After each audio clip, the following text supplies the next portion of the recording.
요한복음 1장 9절에서 14절 말씀을 제가 봉독해 드리겠습니다.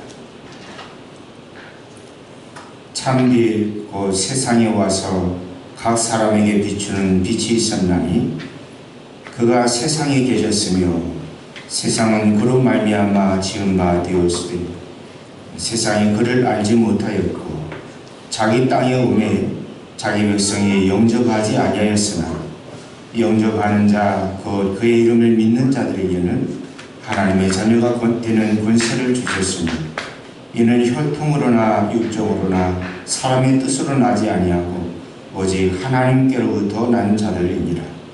말씀이 육신이 되어 우리 가운데 거하시며 우리가 그의 영광을 보니 아버지의 독생자의 영광이요 은혜와 진리가 충만하더라.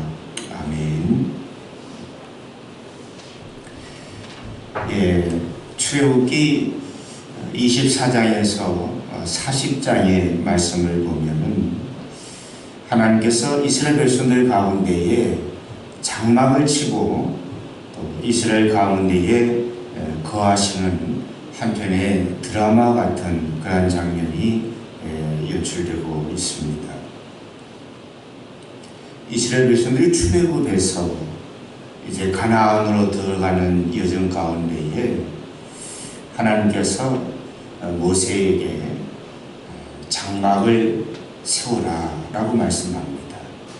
그래서 성경은 이것을 장막이라고 표현하기도 하고 때로는 성막 또는 회막 이렇게 이제 세 가지 단어를 번갈아서 사용하고 있는데 이스라엘 백성들이 광야 40년을 지나는 가운데에 언제나 그 중심에는 이 장막이 함께하고 있었다라고 하는 것입니다. 하나님께서 모세에게 시내산에서 장막을 만드는 여러 가지 제도, 또 장막을 어떻게 만들어야 되느냐, 또 장막의 크기라고 할지, 또 장막에 필요한 모든 재료, 이런 것들을 하나님께서 시내산에서 마치 설계도로 그림을 그려주듯이 모세에게 장막을 만들라고 말씀하시는 것을 우리가 보게 됩니다. 여러분, 그런데 이스라엘 가운데에 하나님께서 말씀하신 이 장막이 하나 세워지기까지는 상당히 많은 어려움들이 있었다라는 거죠. 또 장막이 세워지기까지는 그 가운데에 많은 반대에도 부딪히게 되는 그런 상황에 직면하게 됩니다. 모세가 시내산에 올라가서 장막을 세우는 데 있어서 필요한 여러 가지 설계도랄지 여러 가지 재료랄지 이런 것들을 하나님으로부터 말씀을 듣는 가운데에 이스라엘 백성들은 산 아래에서 기다리지를 못합니다. 모세가 산에 올라간 지 40일이 지났는데도 내려올 생각을 안 해요. 어찌 보면 이스라엘 백성들은 지도자 모세가 없는 그 빈 그 자리가 너무 크게 느껴졌던 것 같습니다. 그러다 보니까 하나님에 대한 임재에 대한 경험도 또 하나님의 음성도 하나님의 말씀도 경험할 수가 없었어요. 그러다 보니까 백성들이 아론에게 와서 이렇게 얘기합니다. 모세가 산에 올라간 지 오래됐는데 여기까지 내려오질 않으니 우리를 인도하여 내 우리의 신을 우리가 만들자라고 하는 거예요. 그래서 그들이 귀에 거는 귀고리, 손에 끼는 가락지, 또 금붙이나 은붙이를 다 모아가지고 모세에게 가지고 왔어요. 그래서 그것을 불에 넣어가지고 무엇을 만드냐면 금송아지를 만들어냈다는 것입니다. 그러면서 하는 말이 우리를 이 광야에서 인도하여 낼 우리의 신이 바로 여기 있다라는 거죠. 금송아지가 우리를 보호해주고 우리를 지켜주고 우리를 인도해 주실 것이다 라고 생각하면서 나름대로 우상을 만들어냈다라고 하는 겁니다. 하나님의 임재를 경험하지 못하는 그 빈자리, 모세 지도자가 함께 하고 있지 않은 그 빈자리를 무엇으로 대신 채우려고 했냐면 금송아지 우상으로 대신하려고 했다라고 하는 것입니다. 결국 하나님께서 이스라엘 백성들이 이러한 하나님을 버리고 그 자리에 우상으로 채워가는 이스라엘 백성들을 보고 하나님께서 등을 돌리셨어요. 그러자 모세가 안타까운 마음에 하나님 앞에 기도하며 나갑니다. 하나님 이 백성을 구원해 주십시오. 하나님 이 백성을 긍휼히 여겨 주십시오. 그래서 결국 하나님께서 모세의 기도를 들으시고 이스라엘 백성들에게 장막을 지으라 라고 말씀합니다. 내가 너희 가운데 함께 하겠다. 내가 너희를 인도하여 주겠다. 여러분, 이스라엘 백성들이 가나안 땅 들어가기에 앞서 광야 40년을 지나는 가운데 그 중심에는 언제나 하나님의 장막이 그곳에 함께하고 있었다라고 하는 거예요. 이스라엘 백성들이 어디로 가야 될지, 무엇을 해야 될지 갈피를 잡지 못하고 있을 때에 하나님의 장막이 먼저 앞서갑니다. 하나님의 장막을 맨 제사장들이 사흘 길을 앞서가서 이스라엘 백성들이 어디로 향해야 될지, 또 어디에 그들의 초소를 꾸리고 어디에 머물고 어디에서 쉬어야 될지 하는 것을 하나님의 이 장막이 먼저 앞서가면서 그들을 인도해 주었다라고 하는 겁니다. 때로 모세가 하나님의 음성을 듣기 위해서, 또 하나님의 뜻을 묻기 위해서 모세는 언제나 하나님의 장막 안으로 들어갔습니다. 모세가 하나님의 장막 안에서 하나님과 대화할 때에, 하나님과 친밀한 교제를 나눌 때에 성경은 뭐라고 말씀하고 있냐면, 마치 모세는 하나님과 사람과 대화를 나누는 것처럼 하나님과 아주 친밀한 관계 속에 있었다라는 표현을 어떻게 표현하고 있냐면, 사람이 친구와 이야기하는 것처럼 이야기했다라고 성경은 말씀하고 있다는 거예요. 모세가 하나님과 대화하고 모세가 하나님과 말씀을 나누는 그 시간을 성경은 무엇이라 표현하냐면, 마치 사람이 친구와 친밀한 관계, 사람과 친밀한 대화를 이루어가는 것처럼 그러한 모세가 하나님과의 그 친밀함을 느끼게 되었다라고 성경은 말씀하고 있습니다. 여러분, 장막 안쪽에는, 장막은 둘로 구분되어지죠. 일반 성소와 지성소로 구분되어지는데, 근데 이 장막에는 휘장이 쳐져 있습니다. 휘장 안에 지성소에는 아무나 들어갈 수가 없었어요. 그곳에는 대제사장만이 1년에 단 한 번 지성소에 들어갈 수 있는 그런 곳이었습니다. 성막 혹은 장막은 하나님과의 만남의 장소입니다. 하나님과 친밀한 교제를 나누기 위하여, 또 하나님의 뜻을 묻고 또 하나님의 음성을 듣기 위해서 언제나 모세는 장막 안으로 들어갔다라고 하는 것입니다.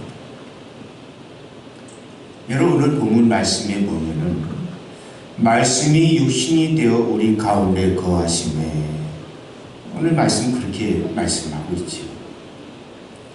여러분, 여기서 거하시다라고 하는 단어는 헬라어로 에스케노세멘이라고 하는 단어를 사용합니다. 거하다라고 하는 이 에스케노센이라고 하는 말의 의미는 장막을 치다, 또 장막 안에 거하다, 그런 의미를 가지고 있습니다. 말씀이 육신이 되어 우리 가운데 거하심에 라고 하는 이 말씀, 이 말씀은 예수님께서 원래는 하나님과 함께 하셨는데, 예수님께서 태초에 하나님께서 천지를 창조하실 때 그 말씀이 하나님과 함께 하셨고 천지를 창조하신 그 말씀으로 역사했지만 이제 그 말씀이 육신이 되어서 우리 가운데 임하셨다라고 하는 이 말씀을 오늘 요한은 뭐라고 표현하고 있냐면 말씀이 육신이 되어서 우리 가운데 오셨다라고 말씀하고 있는 거죠. 달리 이야기하면 예수님의 성육신을 오늘 사도 요한은 요한복음 1장 14절에서 이렇게 말씀하고 있는 겁니다. 여러분, 초대교회는 다양한 이단 사상으로 인해서 많은 어려움이 있었습니다. 왜냐하면 우리가 기독교의 신앙이 바로 이렇게 세워지기 전까지는 어느 정도 초대교회 상황에서 상당한 진통과 어려움들이 좀 있었어요. 왜냐하면 그때만 우리는 지금 그러한 초대교회로부터 교회의 역사가 이렇게 지나오면서 신학적인 부분들이 많이 정리가 됐잖아요. 신학적인 부분들이 많이 정리가 되고 정돈이 되었기 때문에 우리가 말씀을 이해하는 데서 조금 더 용이한 부분이 있어요. 그것이 신학이 주는 유익함입니다. 근데 초대교회에 있어서는 예수님을 하나님의 아들로 받아들이는 것이 초대교회 성도들의 생각에 있어서는 그렇게 쉽지가 않았다는 겁니다. 왜냐하면 우리가 보기에 예수님은 우리와 똑같은 인성을 가지고 있잖아요. 우리가 똑같은 인간의 몸, 또 육체를 가지고 있었고, 제자들이 예수님을 만난 것은 어떤 영적인 어떤 존재를 만난 게 아니잖아요. 예수님 직접 육신을 입고 이 땅에 오신 예수님과 직접 소통하고 대화하고 함께 동행하고 함께 먹고 마시고 함께 생활하고 그랬던 것은 우리 영적인 존재와의 만남이 아니라 철저하게 우리 인간과 사람과 똑같으신 그러한 분을 만났다는 말이에요. 그런데 문제는 뭐냐면 예수님에게서 드러나는 신적인 능력인 것입니다. 일반 사람들은 전혀 그런 능력이 없다는 겁니다. 나부터도 생각해도 그런 능력이 전혀 없는데 예수님에게서는 우리가 경험하지 못했던, 우리가 그동안 느끼지 못했던 하나님만이 하실 수 있는 그런 능력을 예수님께서 가지고 있다는 겁니다. 이런 부분들을 우리가 신학적으로 예수님을 어떻게 이해해야 되느냐라고 했을 때에 많은 그 당시 학자들이 생겨났고 성경을 연구하는 사람들도 생겨났고 그러면서 근데 그들이 주장하는 바가 다 옳지가 않아요. 잘못된 생각, 잘못된 사고로 이끌어가는 부분들이 상당히 많이 있었다라고 하는 겁니다. 대표적인 예로 에비온주의라고 하는 초대교회 이단이 하나 있었어요. 근데 이 에비온주의의 주장은 뭐냐면 예수님은 구약의 선지자들, 구약의 예언자들이 많이 있었잖아요. 또 이사야나 에레미야나 에스겔이나 구약에 많은 선지자들이 있었는데 그 선지자들도 말씀의 능력이 있었고 또 수많은 기적과 이사를 행할 수 있는 그런 능력이 그들에게 있었던 것처럼 예수님 역시 우리와 평범한 인간이고 그러나 구약의 예언자나 선지자들 같이 하나님의 특별한 부르심을 받고 하나님도 능력을 부여받은 선지자다, 예언자다라고 이야기하는 거예요. 여러분, 그런데 성경은 뭐라고 얘기하고 있어요? 구약의 모든 예언과 선지자는 세례 예언으로부터 끝났다는 거예요. 예수님을 예언자나 선지자로 보지 않는다는 겁니다. 또 예수님을 만났던 많은 사람들이 오늘 우리가 읽지는 않았습니다만은 요한복음 3장에 보면은 수가성 여인이 예수님을 만나서 예수님과 대화하는 장면을 보게 돼요. 처음에 수가성 여인이 예수님을 어떻게 이해했냐면 유대인의 남자 중에 한 사람으로 이해했다라는 거예요. 근데 예수님과 조금 이야기하다 보니까 평범해 보이지 않거든요. 그래서 나중에 고백하는 것이 예수님을 일컬어서 예수님은 선지자입니다. 이렇게 고백하고 있는 거예요. 그러다가 또 조금 대화가 깊어지고 말씀이 깊어지면서 이 수가성 여인이 예수님을 뭐라고 고백하냐면, 이제는 처음에는 유대인의 남자 중 한 사람으로, 그 다음에는 이제 선지자나 예언자 중에 한 사람으로 보았다는, 그 다음에는 그 여인이 뭐라고 하면 주님이라고 고백하는 거예요. 주님이라고. 그러면서 당신이 구약의 선지자와 예언자들이 예언해서 마지막 때에 오시기로 하셨던 메시아, 그분이 당신 맞습니까? 이렇게 이야기하는 거죠. 이 여인이 예수님을 알아가는 과정이 처음에는 평범한 인간으로 이해했지만은 이후에는 선지자로 이해하고, 이후에는 구약의 예언해 주었던 메시아로 하나님의 아들로 인정하고 고백하게 되는 그런 모습을 우리가 보게 됩니다. 근데 오늘 그 초대교회 이단 중에 지금 말씀드렸던 에비온주의는 예수님을 뭐라고 고백하냐면, 예수님 그냥 평범한 인간이었고 예수님 구약의 선지자나 예언자 중에 한 사람이다, 이렇게 이야기해 왔던 것이죠. 지금도 예수님을 그렇게 보는 시각들이 많아요. 지금도 그렇게 생각하는 사람들이 많은데, 이것은 초대교회 이단으로부터 이어져 내려온 사고였었다는 거죠. 거기서 한 발자국도 앞으로 나가지 못하고 있는 겁니다. 또 다른 이단들이 있었어요. 뭐냐면 예수님의 신성에 대해서 이야기하면서, 예수님은 세례 받으시면서, 세례 받기 이전에는 평범한 요셉과 마리아의 아들, 목수의 아들로 자라났지만은 예수님 세례 받고 나서 하나님의 특별한 부르심을 받았다, 하나님의 특별한 은혜를 하나님의 기름 부으심을 입었다라고 이야기하는 사람들이었어요. 예수님은 평범한 우리 인간으로 태어났지만은 하나님께서 특별히 예수님을 하나님의 아들 삼아 주셨다라는 그 사건이 언제냐면 예수님 세례 받으실 때에, 예수님 세례 받고 나오실 때에 하늘로부터 음성이 들려옵니다. 이는 내 사랑하는 아들, 내 기뻐하는 자라.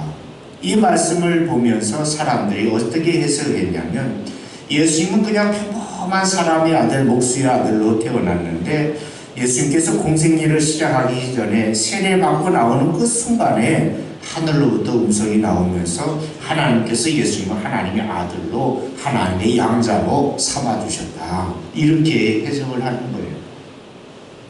이게 뭐냐면 초대교회에 생겨났던 양자론이라고 하는 그러한 그것도 이단으로 규정이 되었는데, 양자론을 주장했던 하나의 이단이 초대교회에 있었다라고 하는 겁니다.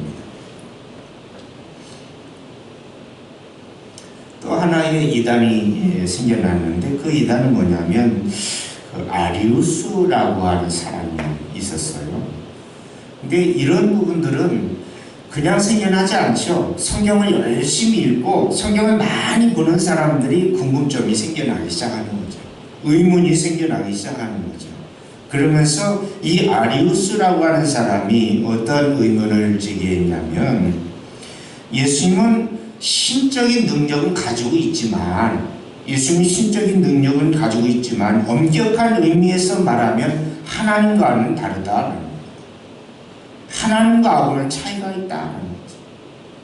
예수님은 신적인 능력 있는 거 인정하지만은 예수님이 하나님은 아니다, 이렇게 이야기하는 사람이 누구냐면 이 아리우스라는 사람이 생겨났다는 거예요. 이 초대교회 상황에서 보면은 아직 신학이 또 기독론이라든지 또 삼위일체론이라든지 이런 여러 가지 신학이 정립되지 않은 상황에서 많은 이런저런 예수님에 대한 질문들, 예수님의 신성에 대해서, 예수님의 또는 인성에 대해서 많은 의문들을 제기하는 사람들이 있었다는 거예요. 또 한쪽에서는 영지주의라고 하는 이단이 또 생겨났어요. 영지주의는 뭐라고 얘기하면, 예수님은 그냥 실제로 육체를 입고 이 땅에 오신 분이 아니라 그냥 눈에 보이는 환상, 환영에 불과한 분이었다. 그래서 예수님의 이 땅에 오신 것은 육체로 이 땅에 오신 것을 부인하고 영으로 임하셨다고 해서 가현서를 주장하는 영주주의 이단도 생겨나기 시작했다는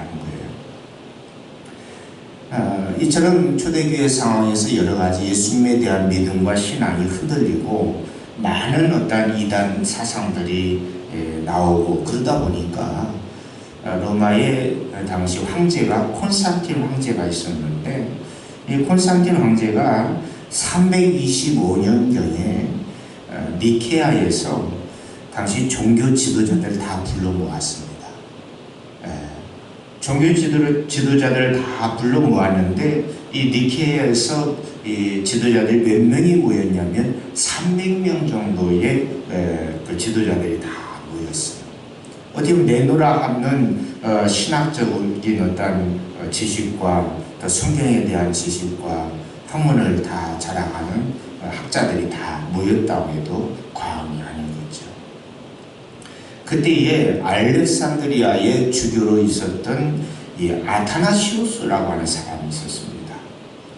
이 알렉산드리아의 주교로 있었던 이 아타나시우스가 아리우스가 이야기하는 이 주장을 반박하고 예수님의 신성과 인성을 주장하는 그러한 이론을 내놓게 돼요. 근데 당시에 아리우스의 주장을 그가 주장하는 바에 동의하고 아리우스를 추종하는 그러한 사람들이 300명이 모였지만 그 중에서 대부분이 아리우스의 주장에 동의를 하는 겁니다. 여러분, 아리우스의 주장은 뭐라고 얘기했습니까? 예수님에게 있는 신성은 어느 정도 이해하겠다. 예수님이 가지고 있는 신적인 능력은 이해하지만은 하나님과 같으신 분은 아니다 라고 하는 것이 아리우스의 주장이었다는 거예요. 근데 아타나시우스와 함께 그의 생각과 함께하는 사람들은 숫자가 그렇게 많지 않았어요. 300명 중에 소수에 불과한 사람이 아타나시우스를 지지하고 그랬는데 아타나시우스가 뭐라고 얘기했냐면 예수님의 신성과 인성은 분리되지 않는다라고 이야기했습니다. 우리가 생각하기에 어떻게 사람과 또 하나님께서 인간의 몸을 입고 이 땅에 성육신 하실 수 있겠느냐라는 것을 놓고 우리가 많은 의문을 제기하고 궁금점을 제기하지만 아타나시우스는 뭐라고 얘기하냐면 예수님에게 있는 하나님의 신성과 인성은 전혀 분리되지 않고 구분되지 않고 나누어지지 않는다라고 하는 거죠. 그 안에서 예수님의 인격 안에서 예수님의 신성과 인격이 전부 다 연합되어져 있다라고 하는 것을 아타나시우스가 주장했어요. 그러면서 처음으로 생겨난 교리가 예수님의 성육신에 대한 교리인데 이것을 325년에 300명이 모였던 이 니케아 공회에서 예수님의 성육신 교리를 우리가 신학적으로 확정을 하게 되는 그런 아주 중요한 사건이 니케아 공회였습니다. 여러분, 예수님 요한복음 10장 30절에서 아버지와 나는 하나이다 라는 말씀을 하셨어요. 요한복음을 읽다 보면 우리가 지난달까지는 오랜 시간 요한복음을 계속해서 묵상해 왔지 않습니까? 요한복음을 묵상을 하다 보면은 계속 반복되는 단어들이 뭐냐면 하나님과 나는 하나이다. 하나님과 나는 하나이다. 근데 우리가 이 하나님의 어떤 예수님의 성육신의 신비 이걸 우리가 인간적으로 해석하고 이해하려고 하다 보니까 인간적인 지식에 한계가 있어서 하나님의 신성과 인성의 연합에 대한 부분들을 잘 이해하지 못하는 우리 인간적인 한계가 있어요. 또 제가 예수님의 어떤 삼위일체론이라든지 예수님의 성육신이라고 해야 될지 이런 것을 여러분 이해하실 수 있는 만큼 설명해 드릴 수 있는 능력이 저한테 사실 없어요. 초대교회 성도들도 그랬다고 합니다. 그러나 다만 우리가 예수님께서 말씀하신 이 말씀의 근거에서 이 말씀을 믿음으로 고백하자 이렇게 이야기하게 된 것이 325년 니케아 공회였다라는 것입니다. 오늘 제가 사실 이 말씀을 어찌 얘기해보면 오늘 이 주제는 상당히 어려운 주제예요. 상당히 오랜 시간 성경 공부를 통해서 설명이 되어져야 되고 이해되어져도 부족한 부분이 있어요. 그럼에도 불구하고 오늘 주일 짧은 시간에 이 무거운 주제, 때로는 어려운 주제를 꺼낸 이유가 있습니다. 뭐냐면 예수님께서 하나님과 하나라고 하는 거예요. 이것이 어떻게 보면 예수님 성유신의 신비거든요.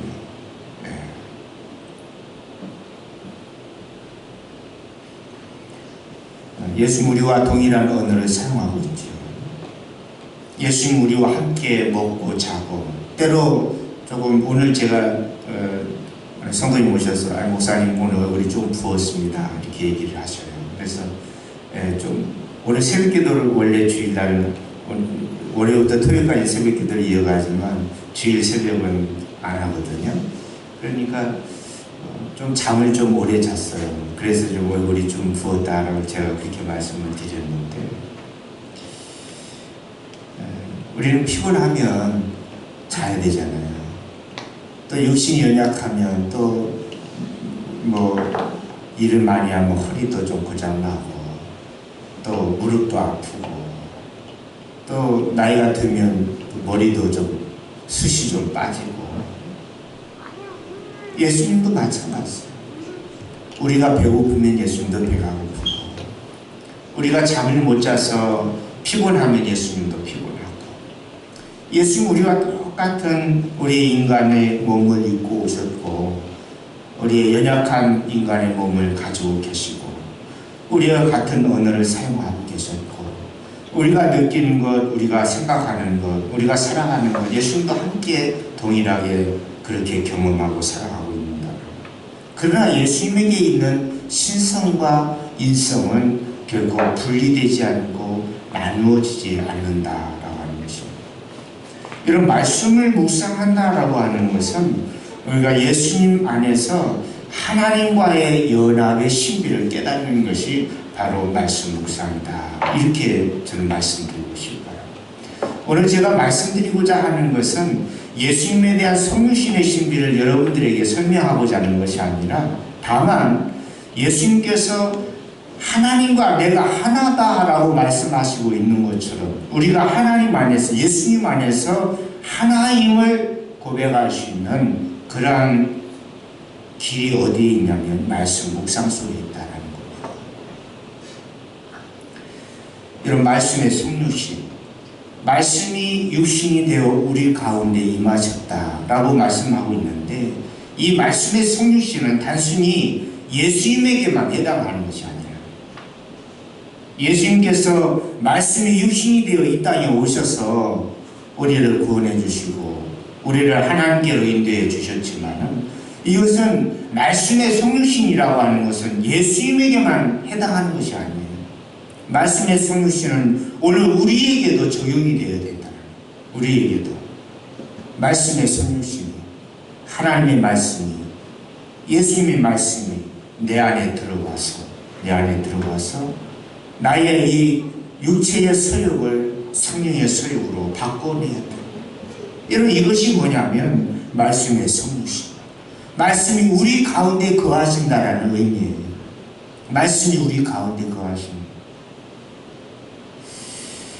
여러분, 구약에 오늘 제가 말씀을 시작하면서 이스라엘 백성들이 이 광야를 지날 때에 그 중심에 뭐가 있었다고 했어요? 하나님의 장막이 세워졌다. 장막이. 그리고 모세는 하나님의 뜻을 알기 위하여, 하나님의 뜻을 묻기 위하여, 하나님의 음성을 들으려고, 또 하나님과 친밀한 교제를 나누려고 어디로 들어갑니까? 장막으로 들어가요. 장막.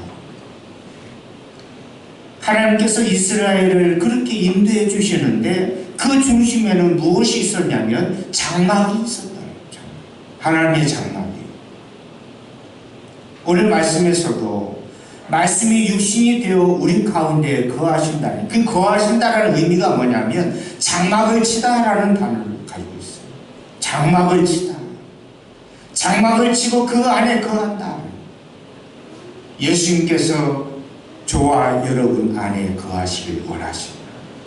하나님께서 오늘 저와 여러분 안에 거하시길 원하시는 겁니다. 여러분, 그런데 우리가 하나님께서 내 안에 거하시는데, 예수님께서 내 안에 거하시는데, 예수님과의 친밀함, 하나님과의 친밀함을 어떻게 누릴 수 있느냐라는 겁니다. 여러분, 그것은 말씀 묵상으로 들어갈 때에, 말씀 묵상이라고 하는 그 장막 안으로 들어갈 때에 우리가 하나님과의 친밀한 관계 안에 누릴 수 있습니다. 모세가 장막 안에서 하나님과 어떻게 친밀한 교제를 나누는데 마치 누구랑 친구랑 이야기하는 것처럼 그 친밀함이 느껴졌다는 거예요. 여러분, 저와 여러분 안에 하나님과의 그 친밀함이, 모세가 느꼈던 그 친밀함이 있습니까? 예수님께서 하나님과 나는 하나다라고 말씀하셨는데, 여러분, 우리가 하나님과의 누리는 그 친밀함이, 예수님께서 누리셨던 그 친밀한 관계 안에 우리가 고백할 수 있느냐라는 거예요.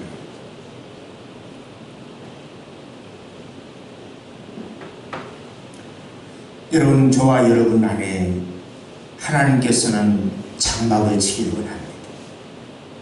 그 안에서 저와 여러분 안에 하나님과 친밀한 교제를 누리기를 원하고, 하나님과 하나됨과 하나님과 연합을 누리기를 원하시는 거예요. 이것이 누구의 마음이냐? 하나님의 마음입니다. 말씀이 육신이 되어 우리 가운데 거하시니, 말씀이 육신이 되어 우리 가운데 장막을 치기를 원하신다는 겁니다. 여러분, 오늘 저와 여러분이 하나님을 만나는, 하나님과 교제하는 저와 여러분이 가지고 있는 지성소, 하나님과의 만남을 위한 지성소가 과연 어디입니까? 여러분, 그것은 말씀 묵상의 자리, 여러분, 그것이 바로 하나님과 저와 여러분을 만나는 자리가 되어야 되고, 하나님과 저와 여러분의 연합의 자리가 바로 그것이 되어야 될 줄로 믿습니다. 우리는 목사님 설교를 통해서 하나님 말씀을 듣습니다. 때로 큐티를 하면서 하나님의 말씀을 들어요. 여러분, 그런데 우리는 목사님의 설교를 통해서 또는 요즘 케이블 TV 틀면은 얼마나 훌륭한 목사님들의 설교가 많이 쏟아져 나와요. 외국의 목사님 설교를 통역해서도 들려주고, 한국 교회의 훌륭한 내노라 하는 많은 목사님들의 훌륭한 설교들이 TV를 통해서 방송이 되어집니다. 근데 문제는 내가 직접 말씀을 보려고 하지 않는다라는 거예요. 누군가가 말씀을 읽고 말씀을 묵상하고 말씀을 해석해 놓은 것은 우리가 들어요. 그렇죠? 그 말씀은 받아요. 또 이것도 오늘도 제가 말씀을 묵상하면서 저 나름대로 말씀을 보고 저 나름대로 말씀을 해석하는 거잖아요. 여러분, 그것은 누구에게 주는 거예요? 저에게 주는 말씀이에요. 엄격하게 말씀드립니다. 하나님께서 저에게 주신 말씀, 저에게 주신 은혜를 저는 여러분과 나누는 거예요. 그러다 보니까 제가 설교를 하다 보면은 제 삶을 나누는 경우가 되게 많아요. 제 경험을 나누게 되는 경우가 많아요. 왜냐하면 내게 주신 은혜이기 때문에 그래요. 여러분, 근데 문제는 우리가 직접 말씀을 먹으려고 하지 않으면은 그것은 다른 사람이 경험한 것, 다른 사람이 하나님으로부터, 하나님께서 내게 주신 음성이거든요. 그렇지 않습니까? 근데 그것을 저는 여러분에게 나누는 거예요. 이게 설교잖아요. 근데 여러분은 정작 하나님께서 나에게 주시는 말씀을 받으려고 하지 않고 하나님께서 목사님에게 주신 말씀만 받으려고 한다는 거예요. 문제가 되겠죠. 문제가 돼요. 여러분, 우리가 어린아이들을 키우게 되고, 우리 오늘 예배 애기들도 함께 나와서 예배 드리고 있는데, 우리가 어저께 제가 TV를 이렇게 보는데 어느 이제 초보 엄마가 아이를 양육하는데 어려움이 있어요. 아이가 5살이 됐어요. 그런데 아이가 음식을 먹는데 야채나 부드러운 음식은 잘 먹어요. 근데 고기를 단백질을 섭취해야 아이가 키도 크고 체력도 있고 그러는데 몸무게가 돌 때 가졌던 몸무게에서 더 살이 찌질 않아요. 5살인데 키도 크고 또 성장해야 될 성장을 안 하니까 엄마는 자꾸 아이한테 먹이고 싶은 거예요. 근데 아이는 그거를 삼키질 못해요. 다른 거는 과일이나 채소 이런 거는 잘 삼키는데 고기를 삼키지를 못하는 거예요. 이거를 놓고 TV에서 또 전문가가 그걸 놓고 문제가 어디 있을까 하면서 정확하게 보니까 문제는 뭐냐면 아이에게 고기를 주는데 고기가 너무 크게 썰어서 주는 거예요. 그러다 보니까 그게 고기가 너무 크니까 삼키지를 못해요. 초보 엄마가 어디에 직장에 다니고 또 아이를 육아하고 하다 보니까 아이를 육아하는 법을 잘 몰랐던 것 같아요. 그래서 어렸을 때는 고기나 이런 거 먹을 때 이거를 좀 잘게 잘라가지고 주면 잘 먹었을 건데 그러지 못해서 이게 목으로 넘기고 훈련을 잘 못한 거예요. 조금 큰 게 들어가면 이걸 잘못 넘기다가 기도를 막을 수도 있고 그러다 보니까 아이가 그 훈련을 못해서 고기를 먹는 것에 부담스럽게 생각하는 그런 경우가 있더란 말이에요. 우리 할머니들이 그런 경우에는 어떻게 합니까? 옛날에 어떻게 했어요? 옛날에는 믹서기 그런 거 없잖아요. 그러니까 애기 이제 돌 지나고 나면 애기들 이유식하고 그럴 때 어떻게 했어요? 엄마가 씹어서, 그렇죠? 씹어서 그걸 다시 아이 입에 넣어줬잖아요. 요새 그러면은 절대 안 돼요. 요즘에 그러면 안 돼요. 그러면 부모님 가지고 있는 충치나 이런 게 다 아이한테 다 옮겨가잖아요. 그렇게 못하게 하죠. 근데 과거에는 어떻게 했습니까? 아이가 이가 없으니까 씹는 훈련을 못하니까 할머니가 씹어서 또는 엄마가 씹어가지고 그래서 아이한테 조금씩 넣어주던 것이 그게 이제 아이들 돌 지나서 이제 이유식 하면서 우리가 그랬잖아요. 저도 그래서 충치를 많이 먹었어요. 여러분, 목사님 설교만 듣고 은혜 받으면 그건 뭐냐면 할머니가 씹어주던 음식, 어머니가 씹어서 내 입에 넣어줬던 음식, 그 음식 먹는 거나 마찬가지예요. 내가 씹어 먹어야 되죠. 우리가 신앙생활 했어요. 10년, 20년 신앙생활 했어요. 이제 우리의 신앙이 성장하고 자라려고 하면 언제까지 우리가 이유식만 먹겠습니까? 언제까지 우리가 목사님이 설교해 주신 내용만 먹으면서 그거 가지고 은혜 받았다고 이야기할 수 있겠어요? 이런 문제는 지금 이 시대에 새로운 종교개혁이 일어나야 돼요. 여러분 1517년에 마틴 루터, 존 칼빈 종교개혁자들이 종교개혁을 했잖아요. 종교개혁의 가장 핵심은 뭐냐면 성경을 성도들에게 돌려주는 거예요. 그동안 성경은 누구의 전유물이었냐면 목회자들의 전유물이었어요. 성도들은 성경을 읽을 수도 없었어요. 성경을 소유할 수도 없었어요. 그런데 종교개혁을 통해서 성경을 성도들에게 돌려주자. 성도들이 성경을 읽을 수 있도록 해주자. 여러분, 이것이 종교개혁의 첫 번째 모토였습니다. 여러분, 오늘 이 시대에 두 번째 종교개혁이 일어나야 되는데 두 번째 종교개혁은 무엇이냐면 성경을 해석할 수 있는 권한을 성도들에게 넘겨줘야 됩니다. 성경 해석의 권한이 목회자들만의 권한이 되어서는 안 된다는 거예요. 성도들도 얼마든지 성경을 해석할 수 있어야 됩니다. 성경을 묵상하고 성경을 해석할 수 있는 능력이 오늘 저와 여러분에게 있기를 주의 이름으로 간절히 축원합니다. 목사님이 전해주는 설교만을 가지고 우리의 신앙이 성장한다고 한다면 그것은 어린아이의 신앙에 불과합니다. 더 이상 자라지 않아요. 더 이상 키가 자라지 않아요. 누군가가 씹어서 준 그 말씀, 이유식만 먹고 자라야 되는 그런 상황이에요.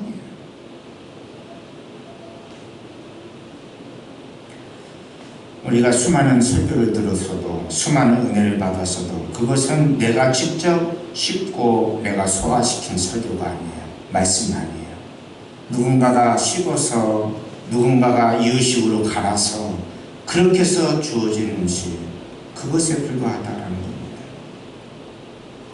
여러분, 우리가 먹는 음식은 다른 사람이 받은 은혜, 다른 사람이 경험한 은혜, 그것으로 만족하면 안 돼요. 내가 직접 받아야 되죠. 내가 직접 하나님의 음성을 들으려고 해야 되고, 내가 직접 하나님의 말씀을 분별하려고 노력해야 되고, 여러분, 그것이 바로 무엇이어야 되냐면 말씀 묵상의 자리예요. 하나님의 말씀이 내 안에 거하셔서 그 말씀이 나의 이 육신의 모습을, 육체의 소욕을 변화시켜서 승리의 소욕으로 살아가게끔 하는 것, 그 삶의 자리가 무엇이 이루어져야 되냐면 말씀 묵상에서 이루어져야 돼요. 목사님 설교를 통해서 물론 많은 도전들이 있어요. 많은 은혜들이 있을 수 있습니다. 여러분, 거기에서 머물렀으면 안 됩니다. 하나님께서는 내 안에 장막치시기 원해요. 하나님의 말씀이 내 안에 거하길 원해요.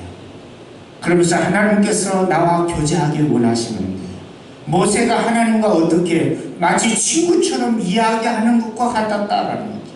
오늘 저와 여러분이 하나님의 말씀을 가지고 묵상하고 대화하고 질문하는 가운데에 여러분 하나님과 친구 삼을 수 있기를 바랍니다.